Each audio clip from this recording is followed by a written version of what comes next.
according to the Common Sense report titled Talk, Trust, and Trade-offs, 72% of teens have used AI companions, 13% are using them daily.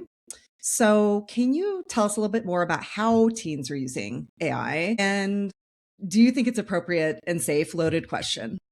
Yeah, no, I appreciate this. And I also appreciate that you highlighted that Common Sense does quite a bit of research every year. So we have a lot of different reports looking at AI. The reasons why teens are using these companions, and I could really ask you too, like, why do you think they're using them? And a lot of it is, they're curious, it's entertainment. They're often asking questions that maybe they're embarrassed to ask others. I was recently at a conference addressing young men, and they were talking about how, particularly for a lot of boys who may be struggling with mental health, they don't want to burden someone else, so they might go to a chatbot. I think I mentioned that lack of judgment and that availability all the time.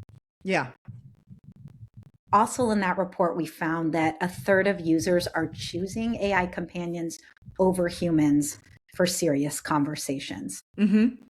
And so I think this is really concerning from several key developmental standpoints. So number one, if we go back to those design features for AI chatbots, they're designed to really agree with you and to reinforce your ideas and feelings. They want to appease your emotions. Mm-hmm. And we know that adolescence in particular is a key time to figure out how to talk with people, how to deal with disagreement, how to deal when somebody doesn't immediately love you or maybe even like you, and how do you still talk to them and build rapport. Yeah. As I mentioned before, the more time you're spending with an AI chatbot, the less time you're spending with people in real life. And I think also chatbots they're not designed to ask anything of you, right? They're not human.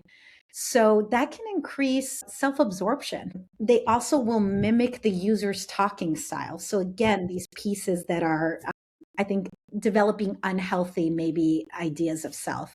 And they're also, which you brought up, that new term that I just learned, but they're designed to create that emotional dependency. So I will say categorically, Common Sense says this is not okay for under 18. It's not, they don't have the safeguards in place.